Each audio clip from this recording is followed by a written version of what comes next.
YouTube, what's going on? Henry back again. It's a beautiful, nice, sunny but very windy day over here in Miami, Florida. Actually got about 40 minutes before I gotta get ready for work, and I just decided I want to make a quick video on my Ruger 1022. I actually got this Ruger 1022 I got it about maybe 7 months ago, 5 or 6, 7 months ago. Originally, obviously, it was a regular Ruger 1022 with a wood stock. I got it from a buddy of mine. He was kind of down on some luck, really needed some money, so he ended up, and the gun was brand new. He shot it like maybe, he told me that he went out, he had bought a scope for it, little Bushnell scope, and he basically zeroed the scope, and then that was about it. Once he saw that it was zeroed, he put it up and never shot it again. He needed some money, so he sold me the Ruger 1022 with this little bag, 550 rounds, 2 10-round mags, and the scope for 200 bucks. I felt kind of bad, you know, for him, but I knew that you know, he would rather it go to someone that's going to use it and take good care of it than just some guy off the street. And I decided that I wanted to go ahead and, you know, I got kind of bored of looking at the old wood stock. I love wood, you know, I love wood on firearms, don't get me wrong. I just feel like they look better on an AK or a 30-30 or something like that. You know, my father has a Marlin 30-30. It's a special edition with a golden trigger, and that bitch is bad. I wouldn't change the wood on that for the world. But, you know, the 22, you know, I just kind of got bored of the wood, and I wanted to give it more of a tactical feel. And my little brother, he loves to train with me. He's 13 years old. He is a damn good shot. And I figure, you know, I'd do this, you know, not only for me, but also for him, so he can kind of have more of a tactical feel on a on a 22. So this is basically it. I got the I think it's like an Archangel is the brand, G36 kit for it, but they call it the Marauder kit now. And it's really cool. I painted it tan with some brown. You can see like the kind of brown mesh. I put like a brown screen over, it, and just painted it mesh, or I painted it brown. Excuse me. I'm sorry. Painted it, you know, just in different areas, some splotches of brown. And this little Bushnell, I forgot what the model is, but it's a you know, imitation micro. I bought this originally for my shotgun when I used to have a rail on it. I just wanted something cheap to run on it, but you know, since I changed the stock on the shotgun, I didn't have a rail on it, and I liked running it with just regular sights anyways. So I put it on this 22, and man, let me tell you, it works freaking great for a 22. Obviously, it ain't no aim point, you know, but you don't need no aim point on a 22. You know what I mean? This thing works great on this 22. I zeroed it in, and man, it's awesome. It's just a fun gun to shoot. I like it. It looks much cooler, I think. It gives it more of a tactical feel and a tactical look. Came with this little, you know, fake break or whatever, but it just kind of gives it a better look, I think. I got a Magpul vertical grip for it, and I went ahead and took it to work and cut it. I think I cut like about 1.5 inches or so off of it. Polished it out, smoothed it out, and that's about the only thing I've done to this thing besides putting this on there and mounting the Bushnell. That's all I did to it.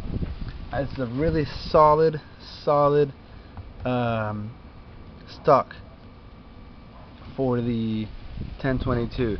It's made all of reinforced polymer. It's super solid. And there are some aluminum parts on here. This whole rail is all aluminum. The sights are kick-ass. Look at the rear sight. You can flip it up to change the aperture on it. And you have that, a smaller one, and then sorry for all the movement, guys. And then the bigger one. But it looks great. It's co-witnessed and everything. The Bushnell is actually a perfect red dot for this kit, because the way the rail is set up with the sights and the height of the Bushnell, you don't need a mount or anything. It co-witnesses perfectly. And it's a cool kit, you know. Basically all you had to do out of the assembly here was change the mag release into an extended mag release, and change the little bolt lock on it, and that's basically all you had to do. It comes with a little compartment here in the back. You can take, open it and put some stuff in here, and the stock actually folds. It's a collapsible stock. You just put it in, slap it, good to go. It gives you a little compartment in the back, and in here I have an extra battery for the Bushnell and a Allen wrench, 2 Allen wrenches. One's for the Bushnell and one is for the screws on the actual kit, the actual stock, just in case something ever got loose. Better to have one and not need it than need it and not have one. Give me 1 second. Give you guys a better view on the top. I think it's a pretty cool stock. I like it. And like I said, it gives the 22 a better, tactical feel to it, and it's just kind of neat. It's just a different look. I saw the Troy version, and I really liked that one. Kind of wish I would have seen that one before I got this one. But it's just something that it was like a little fun project. I just want to, give the 22 a different look. I wasn't looking to put any money into it. I think the kit, the stock kit, cost me like $125. Came with a magazine, 25 round magazine. I got another one for it. Got the RVG for $18, and then this I had already bought a long time ago for $90. So, I think I didn't spend much. Wasn't an outrageously priced project or anything like that, but I think it kind of just gives it a better look. Through the camera I can't really tell if the sun is too bright on here. I think the sun is got blocked by a cloud, so you might be able to see it better, but I've already put maybe like 1,200 rounds to this thing, about 1,200 rounds, and only had one little hiccup. I don't know what happened. The bolt didn't want to go back into battery, but slapped it out, went into battery, and went at it again. Let me see if I can take out a magazine for you guys real quick.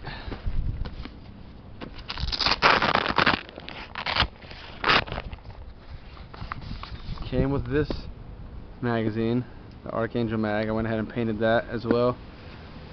And you can see the magazine right there. It works alright. It's not bad. Haven't had a hiccup with it yet. The one that I actually did have a hiccup with, which I was actually confused, which was the only hiccup that I had. And I don't know if it was, I don't know if it was an issue with the magazine or with the actual bolt not going into battery, but it was this Ruger BX25, made obviously by Ruger. They were having a lot of it, not Ruger itself, but people were having a lot of issues with the other aftermarket magazines that were made, 25 round magazines that were made for the Ruger, and so for the 1022, and so Ruger made their own, and it's made here in the USA. It's really heavy duty. I like it. It feeds well. Like I said, I'm not sure what the issue was that one time that I had the malfunction. I don't know if it was just the bolt didn't want to go back for some reason because of the bolt lock, or if it was an issue with the magazine. Took the magazine out, slapped it, went back in, everything was cool. So it's a good mag though. And I have a couple of little 10 round mags, and it still works. You can still pop them in and run them. It's not something I would really use, like if I was to take the 22 and use it in a self-defense situation. I definitely wouldn't use these because they're harder to strip out, but they're there to have them. It's an extra maggie. Nothing wrong with having an extra mag. I don't even know what the hell. Oh, this is just some 22 rounds that I have in here. I guess this was from the last time I went to the range. I forgot I even had them in there. So yeah, that's about it, guys. The Archangel Marauder for the 1022. Pretty cool, very cheap.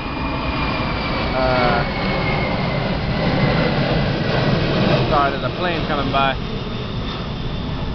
Very cheap alternative to making your 1022 tactical, as they say. I don't really give a shit about making things tactical, but I like the feel of it. You can run it and you get more of a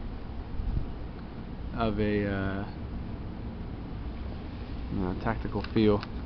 Just a funner way to shoot your 22. The only con I have for this kit is that it comes with the fucking fake safety selector for it. But it's whatever, you know, it's just for shits and giggles, and it's a fun little kit. So that's the only issue I have with it. Other than that, I think it's a very well made kit. So check it out. You can go to blacksuntactical.com. Once again, that's blacksuntactical.com, and they have all kinds of stuff for this, and you can even get this off their website if you're interested in it. Alright, you guys have any questions or whatever, shoot them out, and I'll answer them as soon as I can. Alright guys, take care.